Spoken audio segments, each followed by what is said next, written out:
Hello, good morning friends. Welcome to guidance group. आपका guidance group में स्वागत है। जैसे कि हम अलग अलग वीडियोस आप तक लाते हैं और इंफॉर्मेशन आप तक लाते हैं, वैसे ही अब आईबीपीएस ने क्लेरिकल की एग्जामिनेशन की नोटिफिकेशन जारी कर दी है और उसके डेट्स 1 जुलाई से लेके 21 जुलाई तक अवेलेबल है। इस बार की नोटिफिकेशन में बहुत बहुत बहुत इंपॉर्टेंट चेंज है और वही चेंज हम नोटिफिकेशन पढ़कर देखने वाले हैं। दोस्तों, हम आपको हमेशा बताते हैं कि कोई भी एडवर्टाइजमेंट आए तो सबसे पहली रिस्पॉन्सिबिलिटी है कि उस नोटिफिकेशन को अच्छी तरह से पढ़े, ताकि उसमें अगर कोई माइन्यूट चेंजेस भी नजर आए तो हम उसे देख सकें। और वही आज नोटिफिकेशन पढ़ने के बाद एक बहुत बहुत बहुत इंपॉर्टेंट इंफॉर्मेशन सामने आई है इस आईबीपीएस एग्जामिनेशन को लेकर।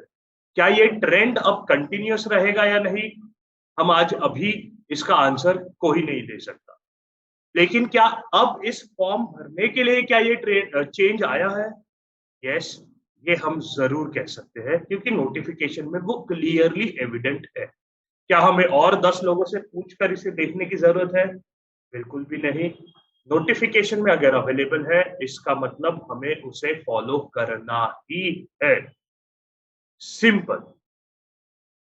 चलते हैं यही जानने के लिए कि ऐसा क्या नोटिफिकेशन में चेंज आया है। उसके आगे जाने से पहले दोस्तों, प्लीज अगर आपको ये एक्सरसाइज पसंद आती होगी तो आप चैनल को सब्सक्राइब करना ना भूलें और वो बेल आइकन दबाना बिल्कुल भी ना भूलें। वीडियो अगर पसंद आता होगा तो प्लीज लाइक बटन जरूर एक बार ठोक। अगर आपके कुछ सुझाव होंगे तो प्लीज नीचे कमेंट सेक्शन में हमें बताएं। हम उस सुझाव को जरूर हमारे अगले वीडियोस में इंक्लूड करने की कोशिश करेंगे। चलते हैं नोटिफिकेशन के पास। आई होप आप सभी को मेरी स्क्रीन बहुत ही क्लियरली नजर आ रही होगी। जैसे कि हम हमेशा नोटिफिकेशन के फर्स्ट पेज से आगे जाते हुए देखते हैं कि ये नोटिफिकेशन आई हुई है, आईबीपीएस ने दी हुई है। For what? IBPS clerical position vacancies for 2023-24। Alright. और इन्होंने यहां पर फिर से कहा है कि ये जो शेड्यूल उन्होंने बताया है ये टेंटेटिव शेड्यूल है, यानी फिक्स डेट्स जहां पर मेंशन्ड होगी वही फिक्स डेट्स होगी, वरना शेड्यूल टेंटेटिव है। जैसे कि फॉर्म के भरने की डेट्स ये फिक्स्ड है, उन्होंने बताई हुई है इस नोटिफिकेशन में, तो हमें उसी दौरान ये फॉर्म भरना है। और कब एग्जामिनेशन होगी, उसके एग्जैक्ट डेट्स क्या रहेंगे, ये टेंटेटिव है, हमें नोटिफिकेशन में आगे पता ही चलेगा। जैसे कि हम हमेशा देखते हैं कि इंपॉर्टेंट इंफॉर्मेशन यहाँ पर क्या क्या है कि पार्टिसिपेटिंग बैंक्स कितने हैं। इस एग्जामिनेशन में पार्टिसिपेटिंग बैंक्स है लगभग 3, 3, 6, 3, 9 और 2, 11। 11 नेशनलाइज्ड बैंक्स इस एग्जामिनेशन में पार्टिसिपेटिंग है। Bank of Baroda, bank of India, bank of Maharashtra, XYZ। आप अगर नोटिफिकेशन अच्छी तरह से पढ़ोगे तो आपको पता चलेगा कि किस सेक्टर में, किस रीजन में से may be bank of Baroda की कहां पर कितनी वैकेंसीज अवेलेबल है, कैनरा बैंक की किस रीजन में, किस शहर में कितनी, या किस स्टेट में कितनी वैकेंसीज अवेलेबल है, वो आपको पता चलेगी। ताकि जब आप अपना प्रेफरेंस फॉर्म भरते हो तब आपको पता चलेगा कि आपको कौन से बैंक को हाईएस्ट प्रेफरेंस देना है, so on and so fourth करके आप ये 11 बैंक्स कैसे भर सकते हो। ऑलराइट। डेट्स क्या आई हुई है, बहुत ही इंपॉर्टेंट है कि सबसे पहली डेट है कि 1 जुलाई, यानी आज जब हम ये एडवर्टाइजमेंट की वीडियो शूट कर रहे हैं, ये नोटिफिकेशन कल रात को 12 बजे आई हुई, या 12 से 5 मिनट शायद पहले ये नोटिफिकेशन आई हुई है। सो सॉरी, हाँ यस, ये नोटिफिकेशन आई हुई है 30 जून को, यानी कल रात को लगभग 12 बजे से पहले ही आई हुई। डेट्स इन्होंने कहा है कि 1 जुलाई 2022 से लेके 21 जुलाई 2022 तक ये विंडो है, जहां पर आप ibps.in इस वेबसाइट पर जाकर आप अपना फॉर्म भर सकते हो। मैं चाहे तो डिस्क्रिप्शन में नीचे डायरेक्ट फॉर्म की लिंक भी दे दूंगा, प्लीज आप उसे क्लिक करके ये फॉर्म भरे। मैं ये नोटिफिकेशन की लिंक भी आपको दे दूंगा, जरूर आप अपनी आंखों से इस नोटिफिकेशन को पढ़े। Alright, yes. सो 1 जुलाई 2007 से लेकर 21 जुलाई 2022 तक, यहाँ तक इन्होंने विंडो अवेलेबल की हुई है। सो सॉरी, शायद मैंने 2007 कहा था। 1 जुलाई 2022 से लेकर 21 जुलाई 2022 तक यह आपकी विंडो अवेलेबल है। आपके कॉल लेटर्स टेंटेटिवली आएंगे अगस्त महीने में, यानी 1 महीने बाद, या फिर एग्जामिनेशन क्लोजिंग के next month, so sorry, form filling closing के नेक्स्ट मंथ में आपका कॉल लेटर टेंटेटिवली अगस्त महीने में आएगा। कौन सी डेट है, किस विंडो तक डाउनलोडेबल है, अभी तक उन्होंने नहीं डिस्क्लोज किया है। प्रिलिमिनरी एग्जाम आपकी होगी सितंबर 2022, ओके, सितंबर 2022 में आपकी प्रीलिम होगी, और मेन एग्जामिनेशन अक्टूबर 2022 में। प्रोविजनल अलॉटमेंट, यानी अगर आप क्वालिफाई होते हो मेंस के आगे, तो आपकी जो अलॉटमेंट है, किस बैंक में आप जॉब करोगे, वो अप्रैल 2023 तक आपको पता चलेगा। यानी लगभग 8 से 10 महीने का ये पूरा विंडो चलता रहेगा। आपको अपना पेशेंस रखना है और इस प्रोसेस को एक्सेप्ट करके आपकी पढ़ाई बहुत तगड़ी रखनी है। मैं जानता हूँ 8-10 महीने का टाइमिंग बहुत बड़ा है, but the result is more sweeter than the hard work that you are putting in. So be ready to put that much amount of hard work, don't get scared of it. Alright, so 1 जुलाई से 21 जुलाई, अगस्त में रफली call letter, सितंबर month में preliminary exam, tentative schedule है। Main examination अक्टूबर मंथ में, टेंटेटिव शेड्यूल है। ये आगे पीछे भी हो सकता है, ठीक है, बस लेकिन यहां पर याद रखिए एलिजिबिलिटी क्राइटेरिया में दोस्तों ज्यादा चेंजेस आए हुए हैं। नेशनैलिटी में चेंजेस नहीं है। एज की बस मैं यहाँ पर आपको डेट्स बता दूं, 20 से लेकर 28 साल की उम्र तक बच्चा ये फॉर्म भर सकता है। वहां पर उन्होंने बर्थ डेट्स भी इंक्लूड की है, 2 जुलाई 1994 से लेकर 1 जुलाई 2002 तक, including these dates, okay, excluding नहीं, इंक्लूडिंग दीज डेट्स पर इस विंडो में जिनके बर्थ डेट्स आते हैं वो बच्चे इस एग्जामिनेशन को दे सकते हैं। अगेन मैं दोहरा रहा हूं, इंक्लूसिव है, यानी अगर कोई बच्चा कहता है 1 जुलाई 1994 का मैं था, तो अनफॉर्चुनेटली नहीं, आप एलिजिबल नहीं हो। वैसे ही यहां पर किसने कहा मैं 2 जुलाई 2002 का हूं, unfortunately you are not eligible to give this examination. As good as relaxation आप सभी जानते हो कि एससी के लिए 5 इयर्स, ओबीसी के लिए 3 years, persons with benchmark disabilities 10 years, so on and so fourth. यहाँ पर एज रिलैक्सेशन बताए गए हैं। विडोवर्स के लिए या डिवोर्स्ड फीमेल्स के लिए भी यहाँ पर 35 इयर्स एज तक आपको एज रिलैक्सेशन है। प्लीज इसका ध्यान रखें। कोई आपके फैमिली में होगा तो आप उन्हें बता सकते हो और ये चांस वो हासिल कर सकते हैं। यहाँ पर एक और मैं हमेशा जैसे हर वीडियो में हाईलाइट करता हूँ, यहाँ पर भी हाईलाइट करना चाहूंगा, candidates belonging to OBC category but coming under creamy layer are not entitled to OBC reservation. यानी आप ओबीसी हो लेकिन क्रीमी लेयर में आते हो तो आप नहीं हो। यानी जो कोई भी ओबीसी कैंडिडेट अगर फॉर्म भरना चाहता है तो नॉन क्रीमी लेयर सर्टिफिकेट आपके पास होना जरूरी है, valid non creamy layer certificate. Okay, मतलब क्या कि जब भी कभी आप अपने तहसीलदार ऑफिस में जाते हो नॉन क्रीमी लेयर सर्टिफिकेट के लिए अप्लाई करने के लिए, तो वो आपको शायद 1 साल का मिलता है या तो 3 साल का मिलता है।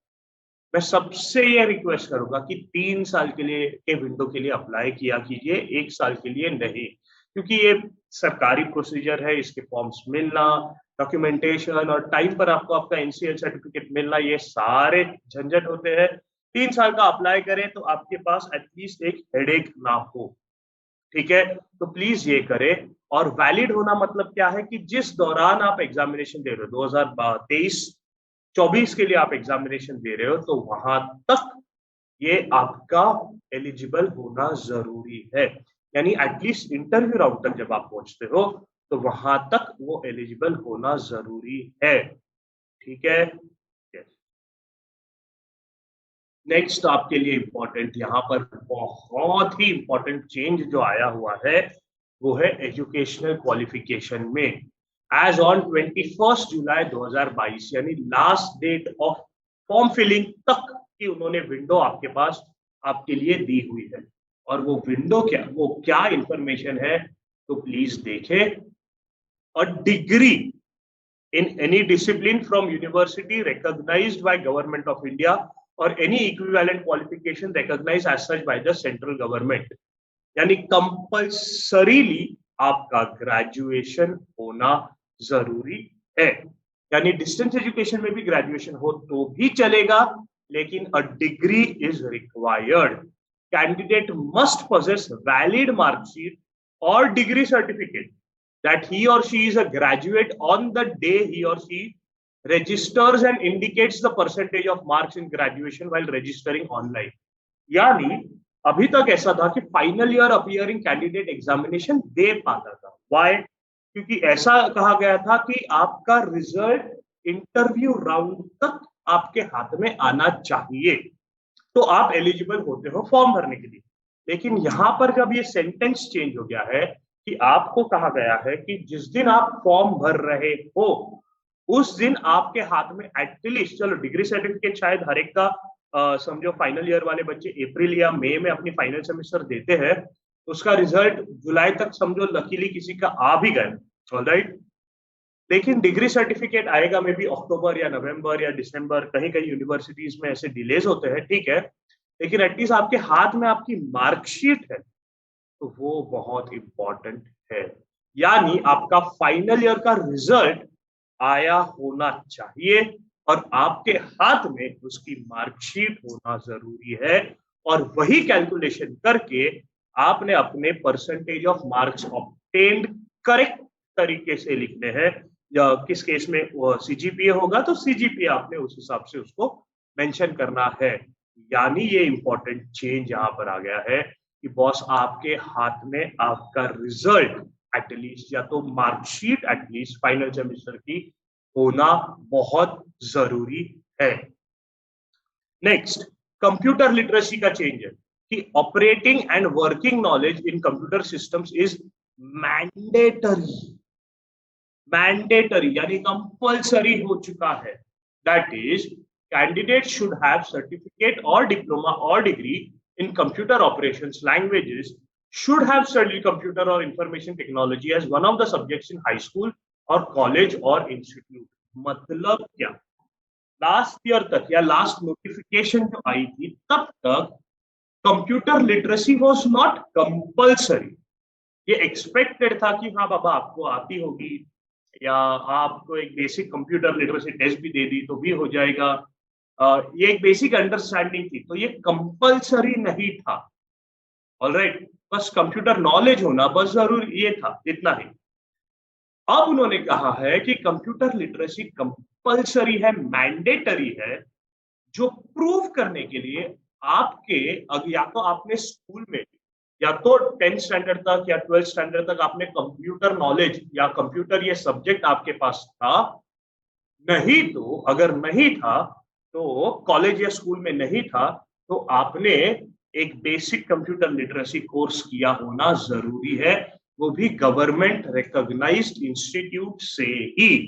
मतलब for example MSc IT, Maharashtra में ये बहुत फेमस है। एमएससी आईटी ऐसे अलग अलग राज्यों में होगा, या फिर जो स्किल डेवलपमेंट प्रोग्राम्स के जो इंस्टीट्यूट्स है वहां पर ये कंप्यूटर डिप्लोमा या सर्टिफिकेट आपको मिलता है। आपने समझो वो एग्जामिनेशन वहां पर जाकर गवर्नमेंट ऑथराइज इंस्टीट्यूट से देकर वो सर्टिफिकेट आपके पास होना जरूरी है। या तो जैसे कोई डिग्री कॉलेज में है और कंप्यूटर इंजीनियरिंग किया हुआ है, जैसे मैं कंप्यूटर इंजीनियर हूँ बाय क्वालिफिकेशन, तो फिर मेरे लिए ये एमएससी आईटी की जरूरत नहीं है, मेरे कॉलेज में वो सब्जेक्ट था, मेरी कंप्यूटर इंजीनियरिंग ही थी, तो आई एम इनडायरेक्टली ये कंप्यूटर लिटरेसी वाला मैं क्राइटेरिया सेटिस्फाई करता हूँ। लेकिन जो बच्चे में भी शायद बीकॉम के हैं या बीए के हैं, ऑलराइट, या किसी डिस्टेंस एजुकेशन या कुछ और किया हुआ है, लेकिन 10th 12th में भी उनके पास कंप्यूटर ऐसा सब्जेक्ट नहीं था, मैंडेटरी है दोस्तों कि आपको ऐसे कोई सर्टिफिकेट या डिप्लोमा लेने की जरूरत है। डिप्लोमा के पीछे मत पड़िए, सर्टिफिकेट या MSCIT जैसे आप आपके स्टेट में स्किल डेवलपमेंट इंस्टीट्यूट होंगे, वहां पर से आप ये सर्टिफिकेट ले सकते हो यानी ऑब्वियसली जो गवर्नमेंट ऑथराइज प्रोसेस है, आपको वो कोर्स करना पड़ता है, कहीं 3 महीने का, कहीं 6 महीने का, कहीं साल भर का एक कोर्स होता है वो, या कहीं 2 साल का भी होता है, वो कोर्स आपको पूरा करना है। गवर्नमेंट ऑथराइज डेट्स पर आपको आपकी एग्जामिनेशंस देनी है, and then you are eligible to prove that you are computer literate, एक, and second to prove that you are eligible for this examination. ये बहुत बहुत बहुत बड़ा अलग सा चेंज है। आई एम श्योर बहुत से लोगों को इसका झटका लगेगा, लेकिन जो लैंग्वेज में नोटिफिकेशन में पढ़ रहा हूं, मैं वही आपको एक्सप्रेस कर रहा हूं। अगर मेरे समझने में ये चीजों को गलत हुआ होगा तो प्लीज मुझे कमेंट में बताएं कि शायद मैं गलत हूं, तो मैं जरूर इसमें सुधार कर दूंगा। जहां तक मैं पढ़ पा रहा हूं ये नोटिफिकेशन, और जहां तक मैं कंफर्म कर पाया अपने कलीग से, ये अंडरस्टैंडिंग यहां से आती है कि आपको ये करना मैंडेटरी है, अनिवार्य है। ठीक है, बाकी कोई एज सच इसमें चेंजेस यहाँ पर नहीं है। जो कन्वेंशनल है ये एग्जामिनेशंस में आप जानते ही हो, वो आपको जानना ही है और वही आपको कंटिन्यू करना है। पैटर्न जैसे नए बच्चे कोई होंगे तो उनको लिए मैं बस बता देता हूँ, ये वीडियो फर्स्ट टाइम अगर देख रहे होंगे तो हाँ, उनको बस ये एक लास्ट पॉइंट यहाँ पर ऊपर बता दूं, एलिजिबिलिटी में मैं होल्ड कीजिएगा कि किसी बच्चे का अगर परसेंटेज है 59.99, then it will be considered less than 60%। ठीक है, हम राउंड ऑफ कर देते हैं मैथ्स के हिसाब से, 59.99 यानी 60 ना, in this case it will be considered as less than 60% and 54.99 will be considered less than 55%। यानी जो एलिजिबिलिटी है कि आप एग्जामिनेशन को कैसे बैठ सकते हो, ये आपके स्कोर्स पर भी मैटर करता है। जैसे कि से फॉर एग्जांपल आरबीआई की एग्जामिनेशन होती है ग्रेड ए या ग्रेड बी, वहां पर आपको 60% एंड अबव होना जरूरी है। इस एग्जामिनेशन में ये नहीं है, लेकिन जैसे आरबीआई ग्रेड बी या ग्रेड ए के एग्जाम होते हैं वहां पर ये मैंडेटरी आता है। किस किस केसेस में, नाबार्ड के भी कोई कोई केसेस में आता है जहां पर आपके परसेंटेज मैटर करते हैं, तो वहां पर जो लोग राउंडिंग ऑफ करते हैं is not allowed. It has to be dot on the mark that they want or more than the mark that they want. So 60 agar they want, then 60 has to be at least dot followed by, sorry, or more than 60, but not less than 60. So 59.99 unfortunately does not work. All right, yes. Ex serviceman के बच्चों please इसे go through करें, technicalities है इसमें, आपको आपकी technicality समझनी है और उसी हिसाब से फॉर्म भरना है। कोई दिक्कत आए तो आप जरूर कांटेक्ट कर सकते हैं। ऑलराइट, एक और इम्पोर्टेंट पॉइंट मुझे बस बताना था यहाँ पर आपको कि पैटर्न में अगर कोई चेंजेस है क्या, जस्ट नोटिफिकेशन में मैं एक बार गो थ्रू कर लूं ना। सेम पैटर्न है जो आप जानते ही हो, प्रिलिमिनरी एग्जामिनेशन है, 20-20 मिनट का आपके पास विंडो है, टोटल 60 मिनट की एग्जामिनेशन है, एंड मार्किंग रेंज आप जानते ही हो। ये स्टार यहाँ पर है क्योंकि आप इंग्लिश या तो हिंदी में एग्जामिनेशन दे सकते हो, इसीलिए मेंस में जब आप जाते हो कि तो आपकी एग्जामिनेशन में पैटर्न यहाँ पर भी कोई चेंजेस नहीं है, सेम है scoring pattern, 190 questions, 200 marks, 160 minutes, ये पैटर्न आप जानते ही हो, कोई चेंजेस नहीं। Alright, yes, okay. सो बस यहाँ पर कौन से स्टेट में कितनी वैकेंसीज है प्लीज इसे एक बार पढ़ लेना जब आप फॉर्म भरते हो। ये एक नई चेंज है जहां पर आपकी एलिजिबिलिटी कंप्यूटर प्रोफिशिएंसी टेस्ट को लेकर इन्होंने चेंज की है, और दूसरी चेंज की है कि आपका ग्रेजुएशन मार्कशीट एटलीस्ट आपके हाथ में होना जरूरी है। भले ही किसी का डिग्री सर्टिफिकेट थोड़ा डिले हो जाए, लेकिन मार्कशीट आनी चाहिए। अब यस, ये आर्ग्यूमेंट हो सकता है कि बहुत सारे यूनिवर्सिटीज अलग अलग विंडोज में अपने एग्जामिनेशन रिजल्ट्स निकालती है, बहुत सारे यूनिवर्सिटीज का एग्जामिनेशन रिजल्ट निकालने का तरीका भी बहुत बहुत पुअर है। जैसे हाल ही में मैं एक डॉक्यूमेंट्री देख रहा था ऑनलाइन, जहां पर मुझे पता चला बहुत सारे ऐसे यूनिवर्सिटीज हैं इंडिया में जहां पर आपका सिंपल सा बीए का कोर्स जो 3 साल का होता है इन जनरल, वो रिजल्ट्स के देरी के वजह से एग्जामिनेशन टाइम पर कंडक्ट ना होने की वजह से 5-5, 6-6 साल चलता है और बच्चे ये एलिजिबिलिटी नहीं कर पाते, उसके वजह से वो अटक जाते हैं। और एक सिंपल सा बीए का कोर्स भी आपका 5 साल चलता है। ये अनफॉर्चुनेट है। क्या अलग अलग इंस्टीट्यूट्स, गवर्नमेंट इंस्टीट्यूशन ने इसको कॉग्निजेंस में लिया है या नहीं, आई डोंट नो। या फिर जो बच्चे उन यूनिवर्सिटीज में एडमिशन लेते हैं उनका फ्यूचर कैसे रहेगा, I am sorry, I can not answer on that. लेकिन अब ये सिचुएशन है कि आपका ग्रेजुएशन पूरा होना जरूरी है, मार्कशीट आपके हाथ में होना जरूरी है। डिग्री सर्टिफिकेट अगर हो तो सोने पे सुहागा, लेकिन मार्कशीट होना जरूरी है।